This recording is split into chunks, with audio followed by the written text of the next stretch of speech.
Spaced out, I'm floating in a hip-hop haze, drifting through galaxies in a cosmic daze. The music guides me like a shooting star as I explore the depths both near and far.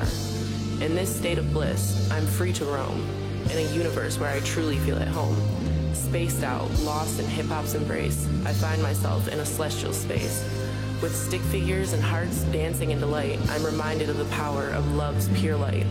In this cosmic journey where I'm truly free, hip-hop and love intertwine, my soul set free.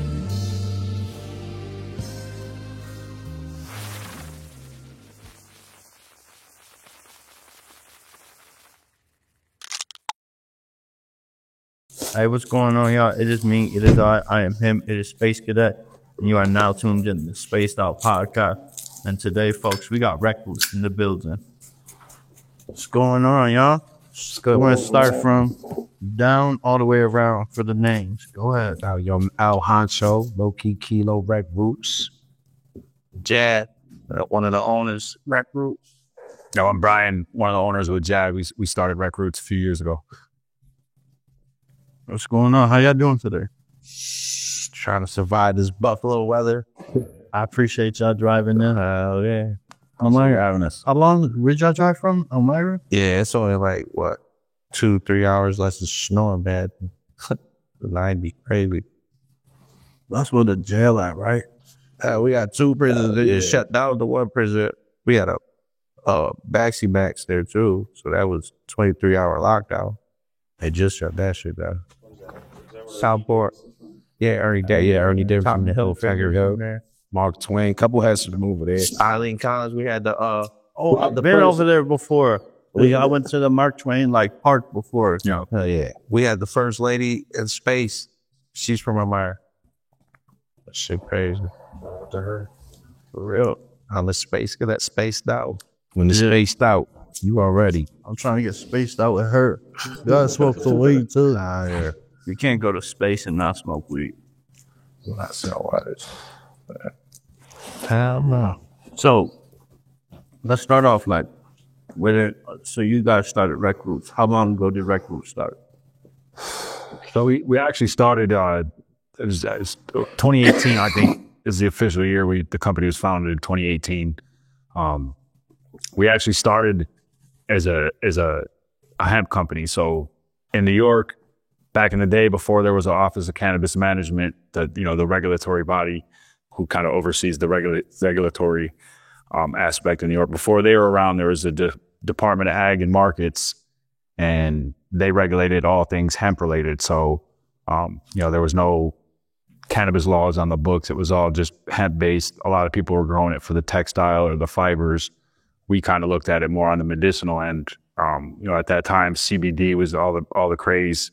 So we kind of entered in through that lane, but from our perspective, it was really always, we looked at it as like an opportunity to get our foot in the door for when the time came when THC comes. So, it was ag and markets back then, but from our point of view, it was, if we can show them we follow the rules, we submit all the regulatory paperwork, we're on point with your compliance, regulations and stuff, then when the time comes for THC, hopefully we'll have a leg up on the rest of the competition.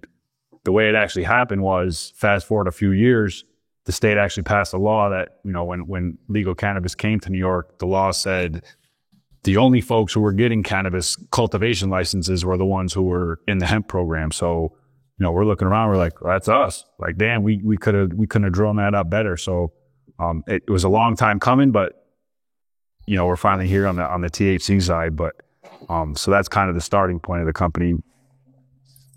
Yeah. Shit, we always so about though. Way before the hemp shit. We want to talk about hopping on the legal side since Colorado. Really, that's what we usually started talking about it. Talking about basically when the hemp came federally legal, we was gonna jump in that shit because obviously, if you could handle those regulations, they'll accept you into the legal market. Shit, we didn't think they was gonna hand us the license, but it worked out that way. I mean, it's looking back, like Jad said, we didn't really ever. We come from legacy cannabis, weed. So like, the hemp thing to us was newer, but our mentality was never like, hey, let's figure out how we can generate revenue or, build a business around hemp. It was always more of the, this is just going to be sort of a foot in the door for us to show the state we could be a good partner. But looking back, like there was a lot of companies who did invest a ton of money into infrastructure to build hemp out. And we see them now where they're struggling when the conversion to THC came. So really in a lot of ways, the timing was perfect for us. And then, some of them were deliberate decisions we made, and others were just, sort of, we lucked out. Like, it's part luck and it's part timing and, part good decision making. But, a lot of guys lost their ass, really, to be frank, in the hemp stuff, because there was never really an end consumer market for CBD products. Certainly not like what we know THC to be. So, looking back, super grateful for a lot of the way things played out for us. When you're in the trenches in those times, it always felt like, damn, things are never going right for us. Can we catch a break? But then you kind of look back over time, and it's like, no, this actually worked out the exact, we couldn't have drew it up any better. So we've been very fortunate, not to say there hasn't been a lot of struggles along the way, but definitely very fortunate to be where we're at now, for sure. Would you choose a different state would you choose any other state to be in rather than New York? Nah, I mean, New York is a trendsetter, so this is the money capital of the world, so this is the best place to be. Even if you're from out of town, you're moving, but you trying to niche your way to get to New York, make some of that money. Nah, it's funny you say that because, at the beginning especially, the rollout was sloppy. It was shaky for sure. The regulatory, they were setting up a brand new, a new bureaucracy, a new oversight agency for the state. So a lot of states used their liquor department or their, liquor control board and said, hey, you already have the infrastructure, so just go ahead and do the cannabis thing too. New York set up a whole new framework. So, there was a lot of growing pains with that. But I think, now looking forward to where we're at today, like you see all the California companies, the Colorado companies, Michigan companies that are really established, in mature markets. They're all, I don't want to say they're, tripping over each other, but you see everybody trying to get into the game in New York. So I think we're in the number one market in the country for sure. So, yeah, I love New York. We get to smoke weed outside. Nobody else does. That's my favorite part of them. Except for it's too cold out right now to smoke out there. What was that? It says it's too cold to smoke out there right now. That's a fact. Yeah, I think it's dope coming from Elmira and being able to have your products be in New York City and New York City accept your products. It's dope, come from an area but still make good products that, because New York City is the best critics, in my opinion. People from New York, they go speak their mind. So they said, look, this is good things. That's a sign that the company is going in the right direction. New York City and Buffalo are the biggest markets in New York, right? Yeah, around Buffalo was second largest city in the world. Well, that's definitely where our focus is for sure. Yeah. You guys gonna focus on, like we were talking, any of the bills or anything like that? We'd love to, as a huge lifelong Bills fan, we'd love to get out there with it. There are a couple companies like we were talking about offline that are really doing that right, but I say we don't want to take anything off the table, so we'll explore anything. Yeah, I love this. That fucking shit is fire. What we smoking on? That pink rock. That's definitely our best seller. I was just going to say that cone that he just passed me was insane. Flavor. Appreciate it, guys. The other day, even though I was still a customer, so like I ain't never been a fan of pre-rolls, you know what I mean? But like that pre-roll, that's a pre-roll that I would buy. You know what I mean? Or keep buying, coming back. Ain't gonna come back for it. Cause I always like to see what I'm smoking, break my own shit up. That's how I always do. Where'd the name come from? The company name? Yeah. I don't know. It just started as recreational roots. Yeah. You saw, obviously rec roots sound probably a little easier off the tongue. But so like that was the idea, is like, we're a recreational company. We're a company for, getting the crew together and just kicking back, whatever. And, that's kind of the origin story of it. Recreational roots, and then the grassroots movement. So what inspired what was the inspiration behind Rec Roots? Just smoking and selling bud. That's what we've done our whole life. Shit. So it only make sense to, if we have a lane to do that shit and still make money, why not? You know what I mean? Like, shit, we've done it from all the way from illegal to the legal side. So. Now, we say all the time, like, if we don't got to keep looking over our shoulder anymore, that's why we signed up for the legal game, and all the headaches that came with it is like, I'd rather be doing that than, stressing out if the pack's going to make it, is the drop coming, or how much did we lose off this one? You ain't got to look over your shoulder for who's watching. I'd much rather take But shit, Bud's money, so you're going to get people, billionaires, who ain't never smoked weed, don't care, they just care about the money, they know it make money, and they going to be selling you bud, or you want to come and get it from someone who's been doing this shit their whole life. You know what I mean? We know what you want. We the same as you. Shit, we custom at the end of the day. That's what I always tell so I'm a bud tender, so that's what I tell all the customers. Yeah. It's like, I'm a consumer before I'm like, hell yeah. I wouldn't say anything. I wouldn't have sold bud if I ain't believe it. I love that shit, so that's why I sold that shit. You know what I mean? So I ain't gonna push nothing that I don't believe in for that. You know what I mean?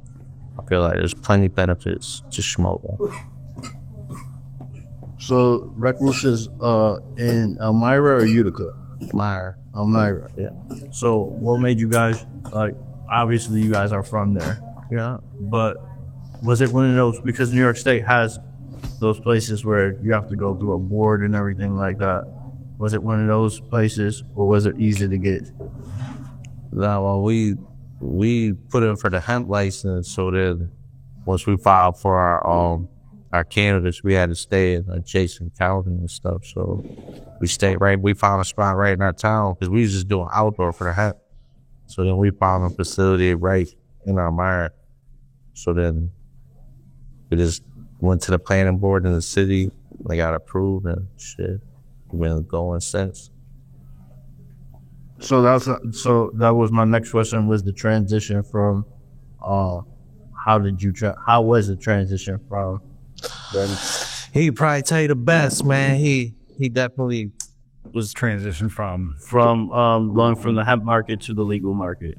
Yeah, I mean, thankfully for us, it was probably a lot easier than it was for a lot of guys, because, like I was saying, we didn't really invest a lot into it. It was more like do the bare minimum of what they asked for, and send that in. So, there was other companies not too far away from us that, they were building out $2 million, $3 million GMP certified facilities that they were trying to convert that to cannabis. We didn't have any of that stuff. So, for us, it was really kind of when cannabis, THC came online, we kind of were starting from a blank slate. Like at that time, we had an outdoor hemp farm. So when we got to the THC, it was, find an indoor warehouse and a greenhouse.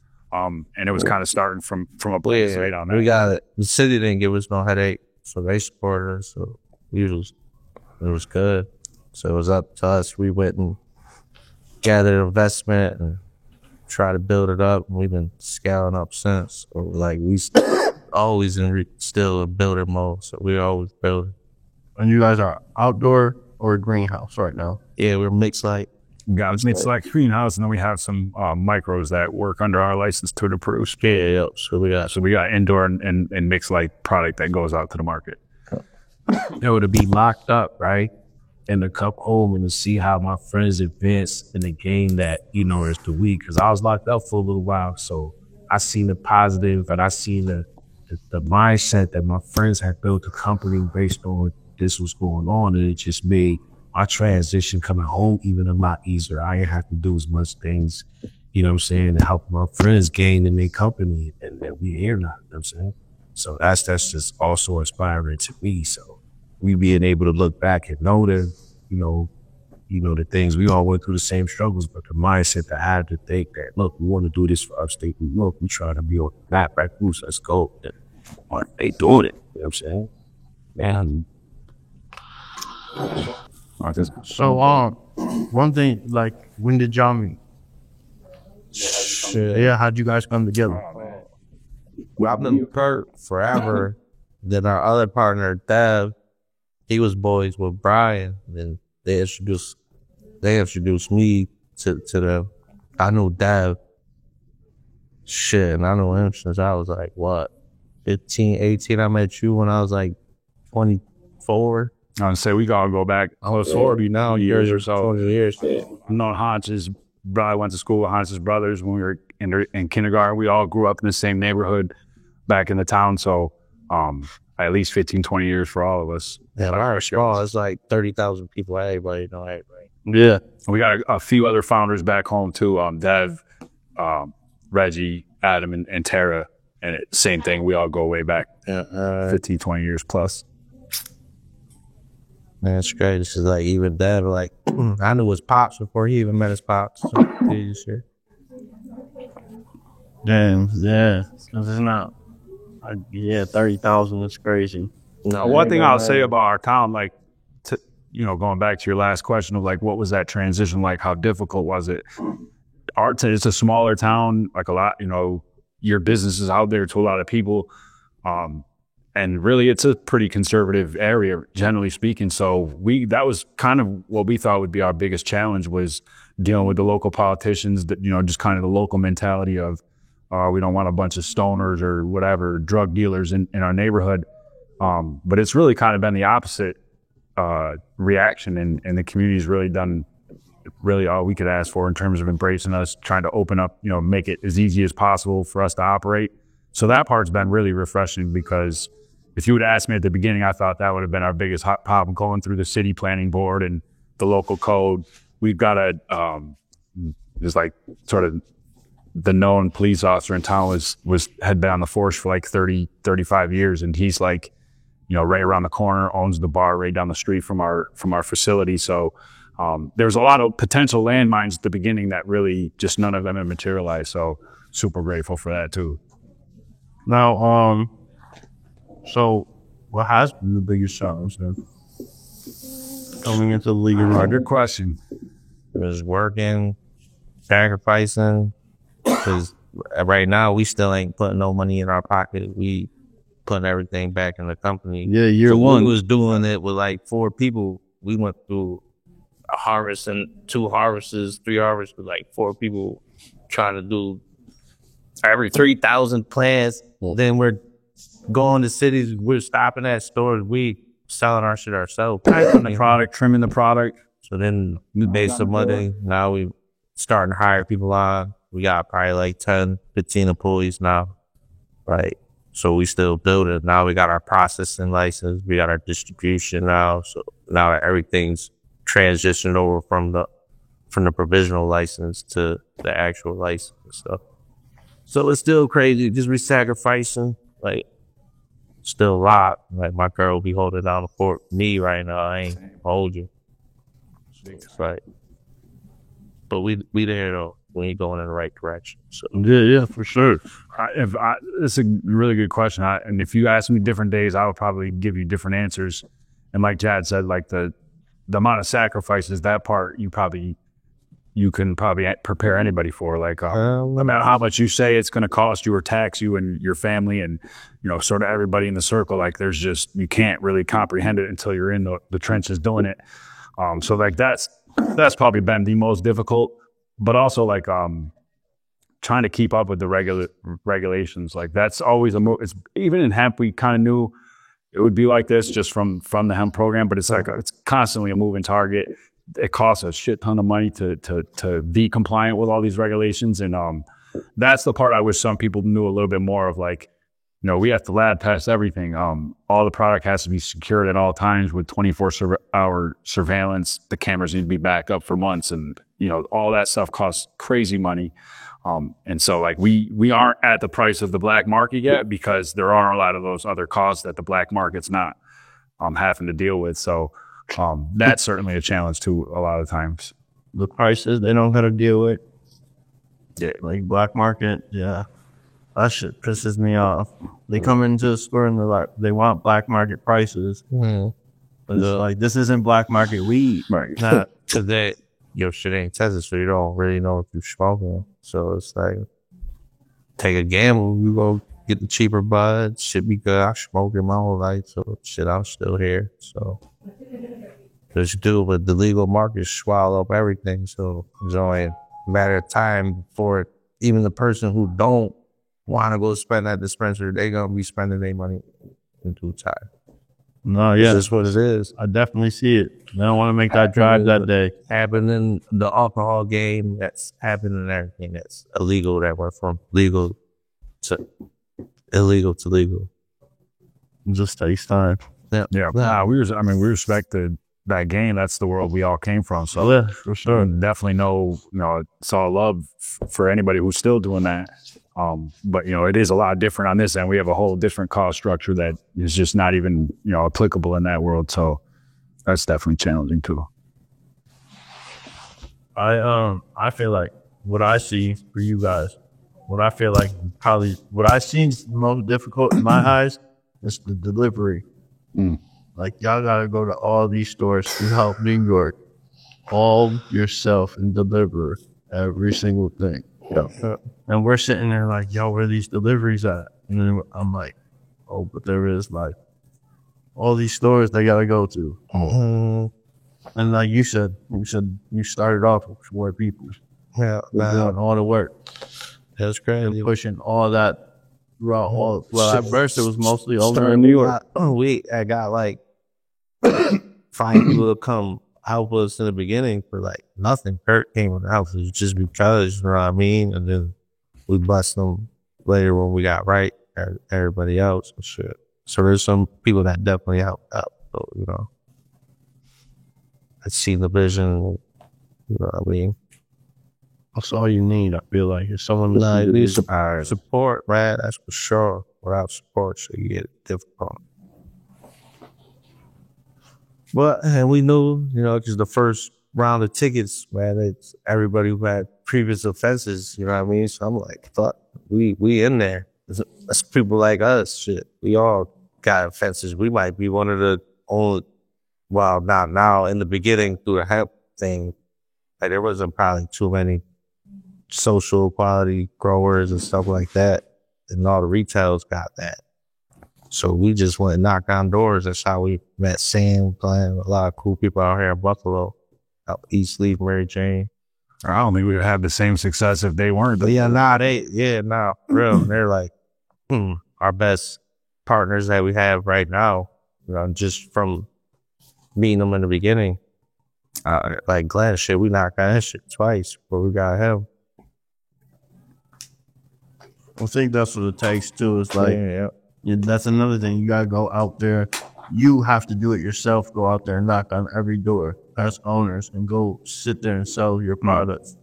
It's like how companies did it back in the day before they started. Like, and now we're doing it here in 2025. We out here knocking on doors to get products indoors. You said it. It ain't too much different than the streets. I'll let you know that. Yeah, I feel like that's another thing, people in the cannabis market, because we can't do, New York State has such a strict, like, you can't put it on the radio, you can't promote it this way, you can't. Man, I think we got to go back to guerrilla marketing because I did that and it pumped it up. That's all the marketing. That's all we knew. Yeah. I build relationships. So you learned that from, what's that movie? Oh, Dave Chappelle. Big. Giving out the night. You got their cards with the joint. Yeah. Oh, yeah. Exactly. And that's exactly how you do it. Shit. What's your favorite strain? And let's start with what strains do you guys carry right now? Like shit. I see you guys got flower. That's our bread and butter is flower and pre-rolls right now. We are coming with a vape and an edible line, but right now that's kind of our focus. We felt like let's go all in on that right now, get the brand out there, and then we can kind of spin off on the other stuff. So we didn't want to go crazy in the vapes and stuff right early on because nobody know us. People with the vapes, you gotta probably kind of brand shop, you know what I mean? So can't deny a good bud though. So as long as we get someone to try our shit, we'll get people coming back. So then we get them to buy our shit, and then we come drop a vape line. They're already gonna know it, so that will be a little more trusted for them to spend their money with us. What's your favorite strain? Mine, Pink Runts probably, but I like the gelato cookies. But favorite shit we got is shit just R&D, but they ain't coming to the market. I'm about to run it on my next run though. We got some sour. That's what I've been hunting for. They got some new shit coming. No, we got some gold strands coming. Gold shit. So look. Like right now, Apricot OG is up here. Don Mega is a fire strain. The Runts is, like Jazz said, that'd probably be my favorite. That's definitely our number one seller right now anyway. We also have, I think we just planted for the next crop, but a strain called, it's a New York strain. I think maybe even from Buffalo, the breeder is called Jesus Juice. So we grew, that's really what put us on the map when we first started to get sales or start hitting up stores was this Jesus Juice cut we got. And I tested it. It was our first grow in the greenhouse and in the warehouse. We tested at like 32%. And a lot of, better than anybody, a lot of people, that's what they're shopping for is, what's your highest THC? So we killed it with that because every store we were in, that was the number one THC. So I know we're out of that for anybody who. That's what even, like our Pink Runts was better than that, but that's the Jesus Juice what even got them to try the Pink Runts. You know what I mean? But yeah, we got some Sour Happy was dope too. Sour Happy was one of the top ones. Yeah, that still is. That was the Sour Happy. Yeah, like people asking for those to come back. Like, yo, we want to see Sour Happy. You know what I'm saying? So there's a couple of strains that we got. Apricot OG, got Straw Nana. It's a couple of it's a couple of new ones that just came out. So right, Bruce, we spreading out everywhere. It's going down. So as a bud, this is a question as a bud tender. How is it difficult to keep one strain going, such as like that Sour Happy or the Jesus Juice? Yeah, well, I know our last mile for the Jesus Juice like kind of ran its course, so we just replenished that, got a new cut of that, so we get started back over, pop a new seed, so we be having to do that, so sometimes it'll go off for a little bit, but then we back. So this is like a non-overuse of a cut. Yeah, I don't want to take it back 10 generations, you know what I mean, because you only keep a mom alive so long. Right. Before you got discarded, so that's how it goes. And plus, we want to switch it up. We want to try to find one strain that we'll focus on. We want to keep giving people different stuff right now. And plus, we be always pheno hunting, and we're crossing stuff. So we got a few crosses that we did. We're just trying to find the right pheno before we actually introduce it. It's also been a good learning experience. Like Hans said, the Sour Hefe is maybe our top selling pre-roll. I think I haven't looked in a while, but if you would have asked me, I would have never, here's the list of 15 pre-rolls we've launched in the last 6 months. I would have never put that as number one, but my preferences aren't the market necessarily. So that's one thing I've learned too is I'm like, some of the shit I'm like, that's like, I like sour, I like gas and stuff. So some of the stuff I'm like, I don't care about running that again. And then the market go crazy for it. So then, like, yeah.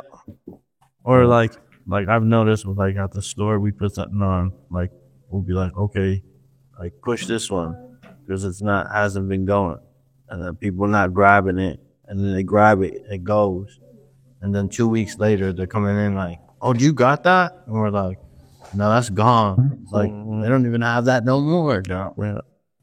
Like you should have got it when it was good. We had 300 of them. Yeah, then it moves slow. We discount now. Everybody's asking for it. It's like, bro, we're not about to grow that again. And sometimes, like, what's your thoughts? Like, why won't we grow it again? For some of you, if it ain't moving, and if some of them are harder to maintain too, you know what I mean? So it's like it takes way longer to trim, harder to trim. Then some things are easier to trim, but people ain't buying it. So it's like, damn, I want to run that still, but it ain't moving fast enough. you're always looking for terps and, the smell. Has it got the nose? Has it got the look? What is the easiest? There's a lot. But like that's one thing I've learned at this scale. Like that's a huge variable and factor to consider is like, how hard is it to post process this or trim it up and clean it up to get it to its ready, jar ready for the store. And there's, that range is crazy. Like GG4 is, it'll take, I don't have exact numbers, but I know it's 2 or 3 times longer to trim a pound of that than it is some of our easier. You can't run it in a machine if you want to, you know what I mean? Because they ain't gonna do it. It's so sticky. And then and shit. We got our biggest house we got a 9,000 square feet that's lit up, heat and everything. So we run that year round. So I keep the plant short as I can. I don't grow nothing humongous. So if I get a few ounces per plant, that's cool with me. So it's just easier to maintain, especially you trying to figure these things out when you're short with employment, you know what I mean? But as long as the buzz still coming out bomb, I ain't gonna argue. But so I try to keep them small, so it's short veg time. Just throw them shits right in the flour, turn around. And they usually get nice little 3-footers, all short and compact. Keep all the buds nice and dense. It's nice. Just basic nutrients. We run with Floraflex, basically everything, you know what I mean, on carbs. So they went pretty good. We were using some cutting edge and a couple other things. They were nice, but when the money ain't all you can't, especially when you're doing it at such a large scale. We spent $20,000 just to get through the year on food for the plants. You know what I mean? So our overhead be crazy. So you're the head grower too? Yeah. I'll be running the culture. Me and his brother really. He loves doing the genetics and trying to figure out what we running and pheno. I just maintain them shits. Really get everybody on the same page. Yeah. So what do you think the hardest part of your job is? It's just the manpower. That's why I said the more manpower we get, everything just will be a lot easier. Right. This shit now, we're pumping so much out, gotta trim up so much, we gotta grow so much, nobody has like a set job really at this moment. So until we grow a little bit more, but everybody does a little bit of everything. You know what I mean? And everything's hand trimmed? Yeah, for the most part, unless I start low quality that would be a cheaper aid we'll throw in the machine. And then some things that that smoke good but don't visually pass the test will pre-roll. So like all our pre-rolls and stuff be whole flour. Even like our pink Bronson was the AB, not the AB, but the CD buds, you know what I mean? And then, so you every plant, and then you choose. How do you sit down and choose which one is gonna be the one that's gonna go out? Well, in the beginning, first one we ran swap fly. Like we bought some known genetics from one of our local hydroponic store. So they were already stable genetics. We knew we were getting good. We had the GG4, it was a Jonesy cut. Then we got the Jesus Juice, which is a Empire. So we ran with those there. So now to venture off into stuff and start the pheno hunt. So every grow we would grow on a table of brand new stuff. And then I gotta go back to the bench hall and start eliminating moms. Like, yeah, we ain't running this shit. Too hard to maintenance, you know what I mean? This one's bomb, but it ain't produced, it ain't yield shit, you know what I mean? So it's hard trying to find our variables. We got a couple crosses that we did still. Then we go back to the bag of seeds and popping more seeds because we didn't like none of those, but you like both of the genetics we crossed them with, you know what I mean? So it's about finding the right one. So that takes a little bit of time. And then trying to grow for the actual stores and do that at the same time, trying to find your masterpiece. Yeah. It's a little tough. Yeah, I can see that for sure. So that's why it's gonna take some time. You know what I mean? Sign that banger. We're gonna get it.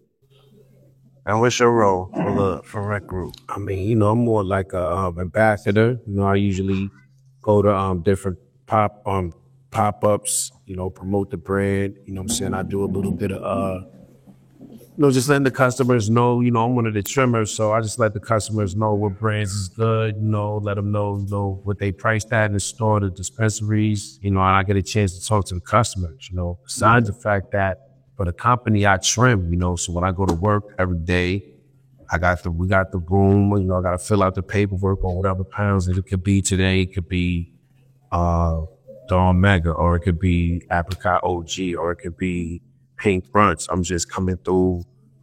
Whatever it is, I'm gonna trim whatever we got in quantity. So we'll always have enough for that particular strand to go out to the customers. So that's what I do every day besides going to pop-ups. Plus I do music. We did a video. Shout out to Culture House. We Vida Loca came out, you know what I'm saying? Like Bruce, we already got a video while spinning, you know, and we making moves besides the, the weed. That's fire, you know. El Honcho, Connected Rec Boots. That's low key Kilo. We just putting pressure on shit. I mean, how we out here in Buffalo right now, chopping up with basically.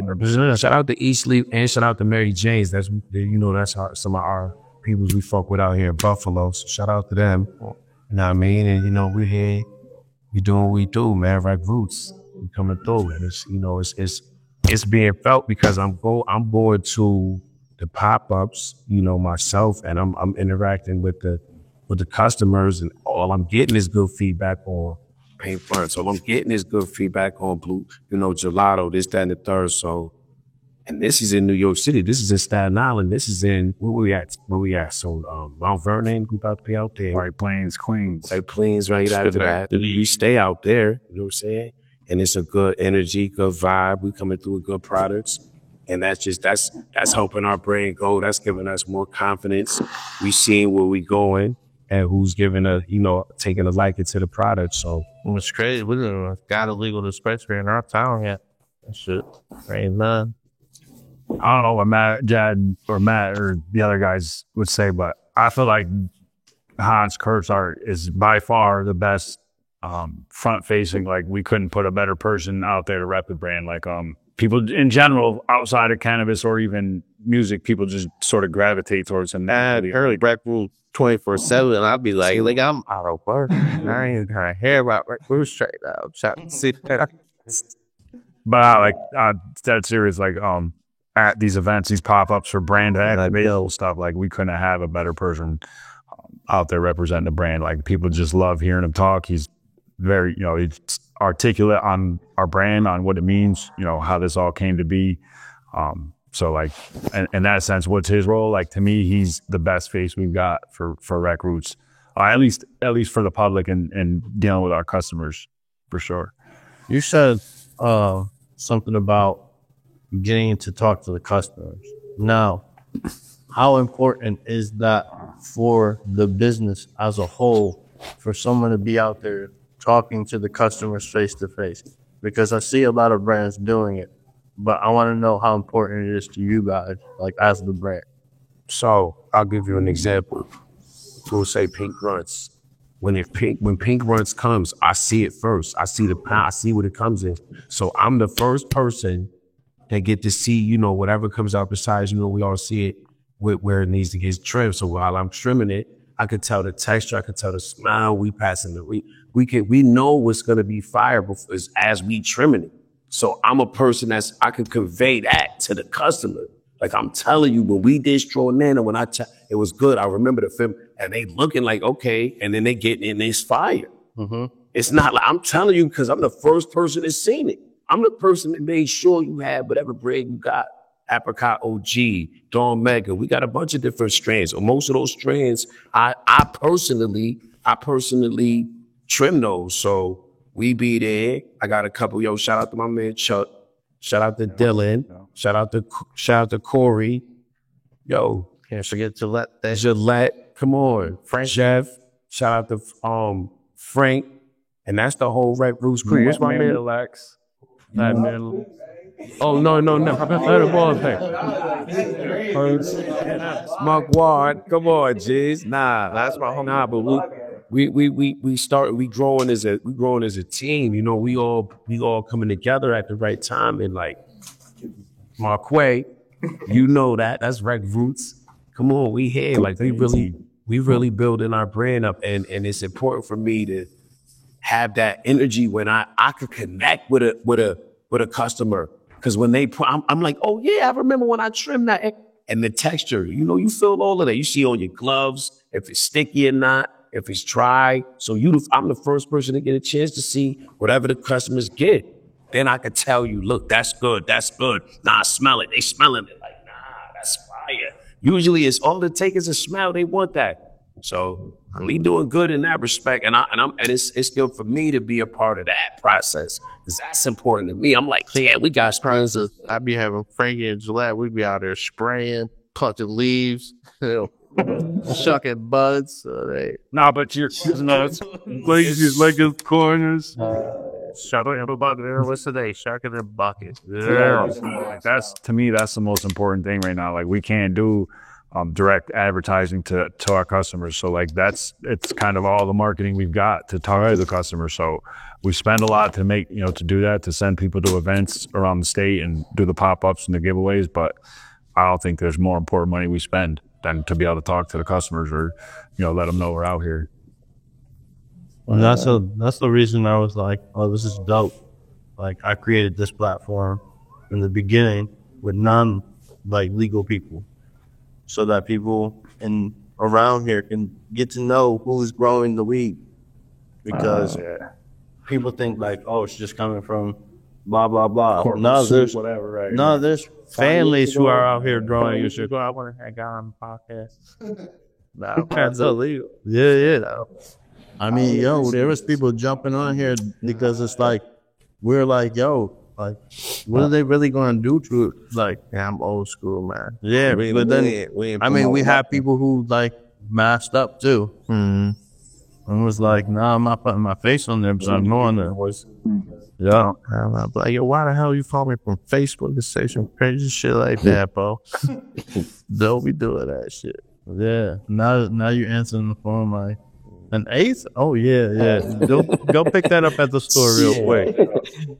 It's definitely different times. Yeah. But then there's not a lot like this. Like, so I speak for us, we appreciate the platform for sure. To break out your old habits, you know what I mean?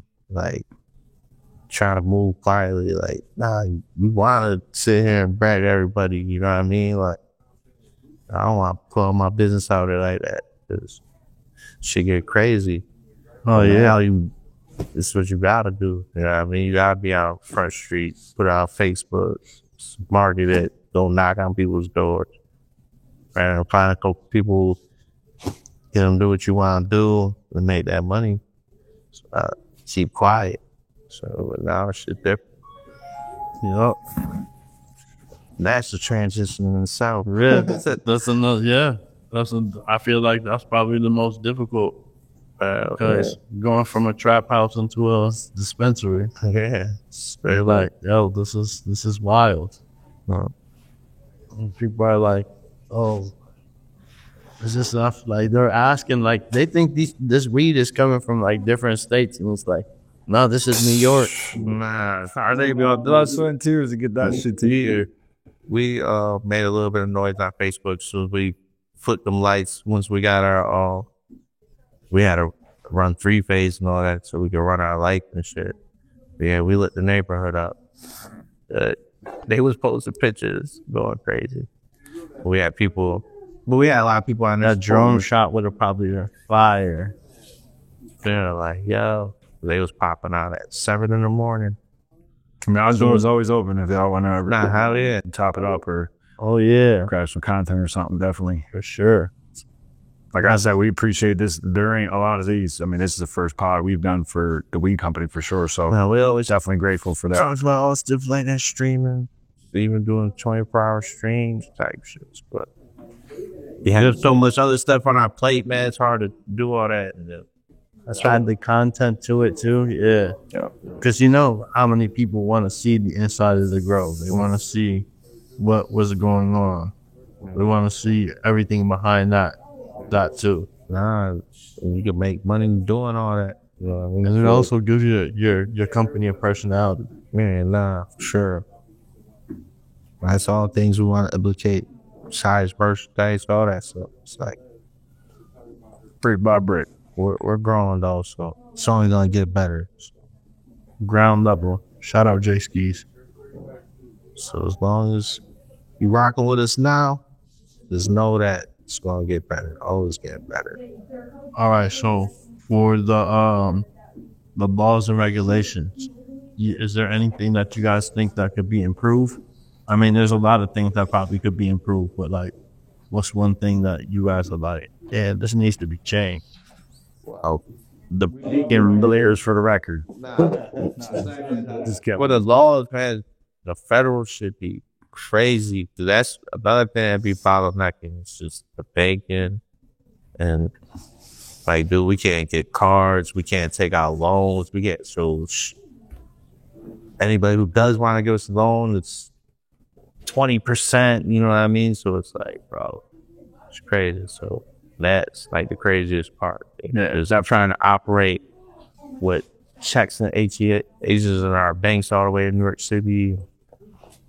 And it's like makes it difficult to even, you know, what I mean, business, even basic business, like ordering labels and stuff. So things that would have happened in 2 days, 3 days, now you gotta wait for a check to clear before they send it. Now they gotta send it once the check clears, everything else.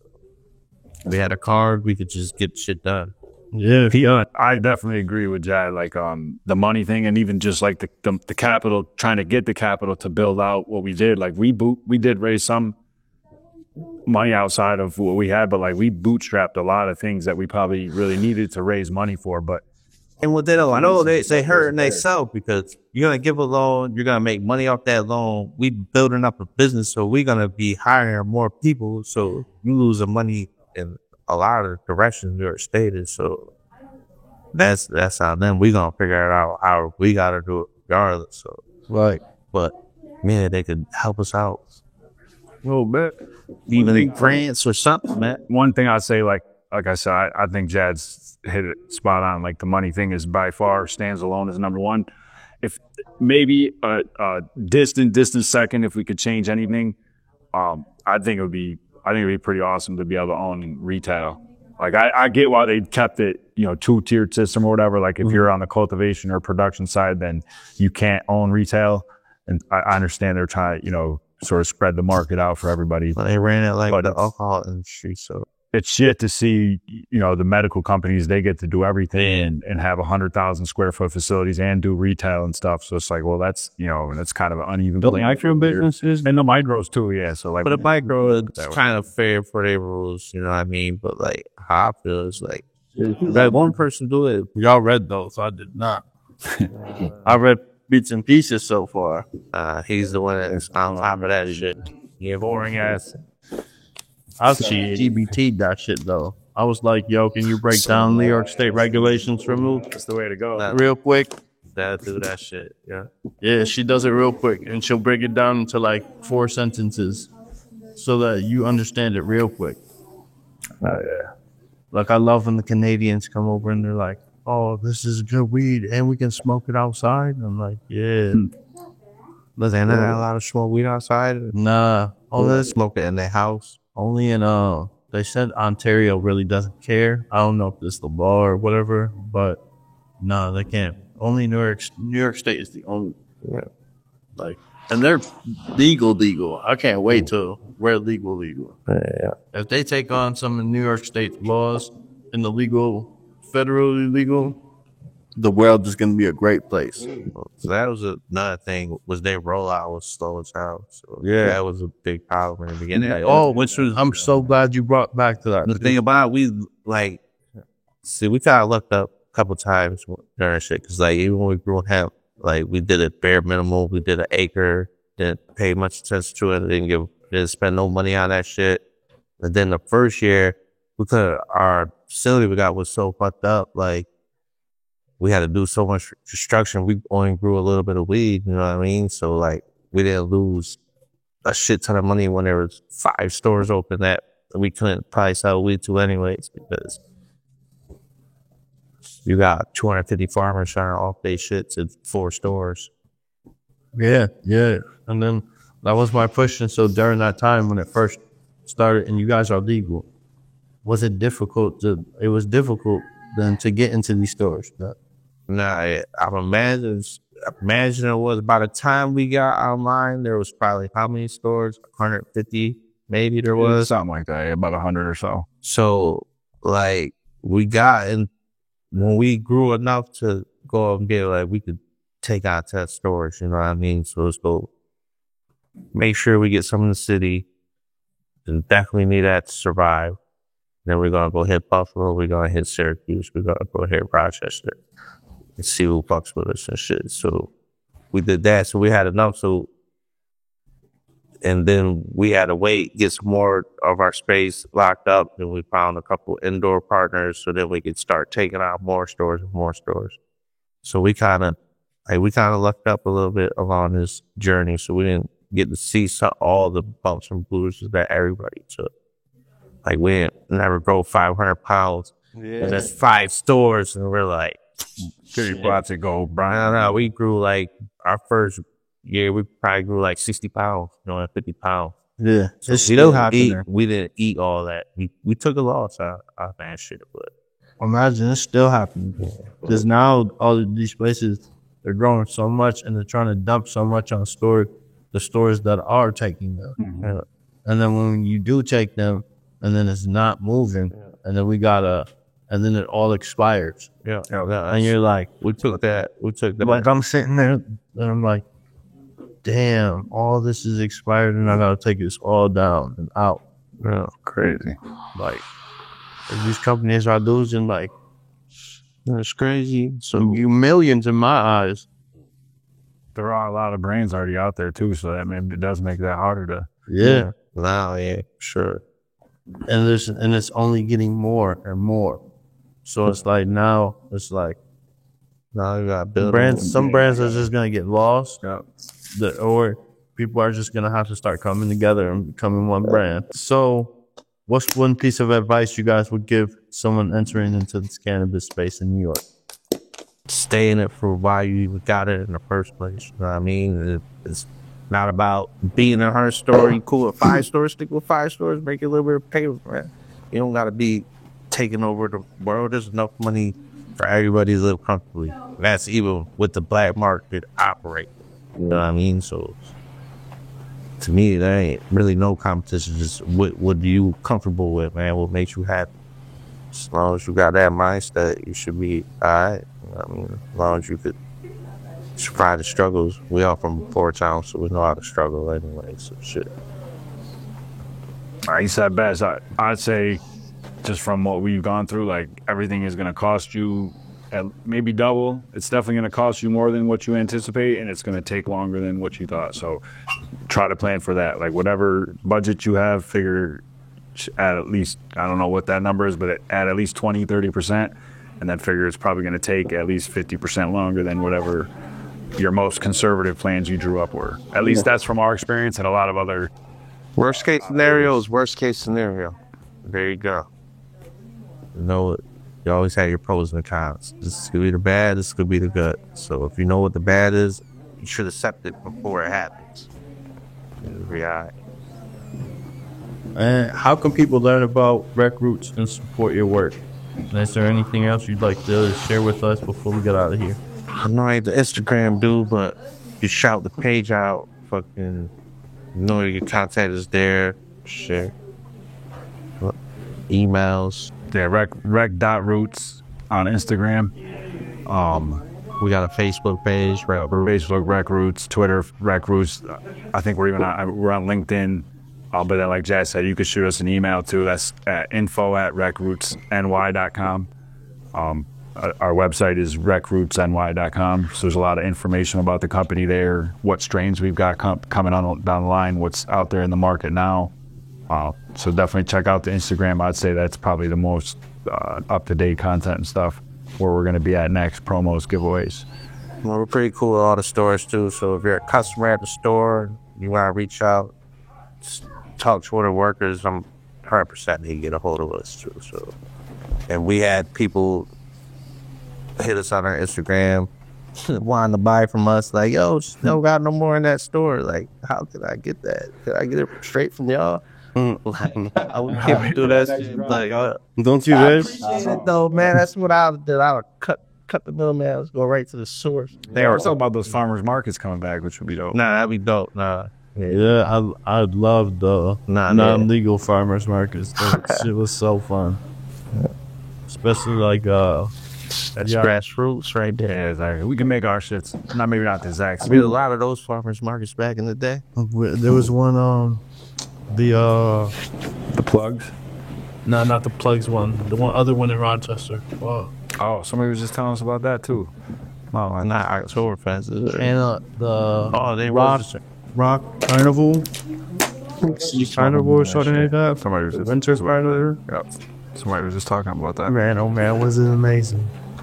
Nah, they gotta start doing some of that stuff for the legal market too. Maybe it won't be exactly the same, but try to do something similar. Yeah. Dope. We gotta do something. At least you can give out like samples or something to people. And just like shit, Yeah. what's up? We're the people behind the company. So like you said, I'll just think it's some. Nah, we look out any which way we can. So, but I don't want to say nothing too crazy. But fuck it. We look out, man, for our customers. Shout out to my man BSF Buff. We just say that real quick. I'm in my man Buff Hood. Shout out to my man BSF Buff. Yo, El Honcho. I'm on Instagram, EL_HONCHOO. I got a video, Mi Vida Loca. This is Red Roots. In Atlanta, Miami, New York, 607 shit. And we coming through with that good flyer. Shit ended with the verse. Oh no, yeah, we were about to go do it. Oh yeah, ended with that verse. So you get a drink. Yeah, I appreciate y'all coming through. Yeah, y'all sure. smoke up too. This y'all shit. I appreciate y'all. Well, make sure you go like, subscribe, do all that cool shit. We catch you in the next one. Peace.